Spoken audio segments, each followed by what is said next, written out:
সম্মানিত দর্শক শ্রোতা মণ্ডলী, সবাইকে আসসালামু আলাইকুম ওয়া রাহমাতুল্লাহি ওয়া বারাকাতুহু।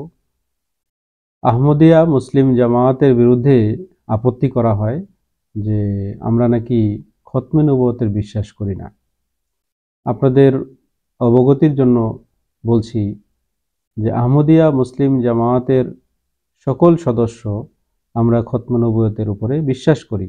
হযরত মুহাম্মদ মুস্তাফা সাল্লাল্লাহু আলাইহি সাল্লামকে খাতামান নবীন হিসাবে আমরা মান্য করি। তিনি শরীয়তের দিক থেকেও সর্বশেষ নবী এবং আধ্যাত্মিকতার দিক থেকেও তিনি সর্বশেষ। অর্থাৎ তিনি যে শরীয়ত নিয়ে আগমন করেছেন, পবিত্র আল কুরআন বিসমিল্লাহর বে থেকে ওয়ান নাসের সিন পর্যন্ত 114টি সূরা, 30 পারার কুরআন, এই যে শরীয়ত, পরিপূর্ণ শরীয়ত তিনি নিয়ে আগমন করেছেন, এমন শরীয়ত পূর্বে কখনো কোনো নবী নিয়ে আসেননি। তিনি পরিপূর্ণ শিক্ষা নিয়ে আগমন করেছেন। এই দিক থেকে তিনি সর্বশেষ নবী এবং সর্বশ্রেষ্ঠ নবী, এবং আধ্যাত্মিকতার দিক থেকেও তিনি সর্বশেষ এবং সর্বশ্রেষ্ঠ নবী।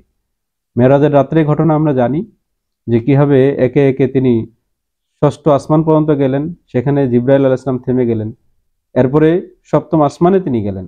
অর্থাৎ সকল নবীদের ডেঙ্গে তিনি সর্বোচ্চ উচ্চতায় গেলেন।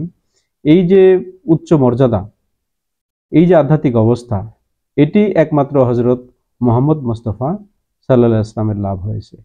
সুতরাং আমরা যাকে মান্য করেছি তিনি হযরত মুহাম্মদ মুস্তাফা সাল্লাল্লাহু আলাইহি ওয়াসাল্লামের গোলাম, তার চাকর, তার দাস, উম্মতি নবী হিসেবে মান্য করেছি, যার আগমনের কথা হযরত মুহাম্মদ মুস্তাফা সাল্লাল্লাহু আলাইহি ওয়াসাল্লাম ভবিষ্যৎবাণী করেছিলেন।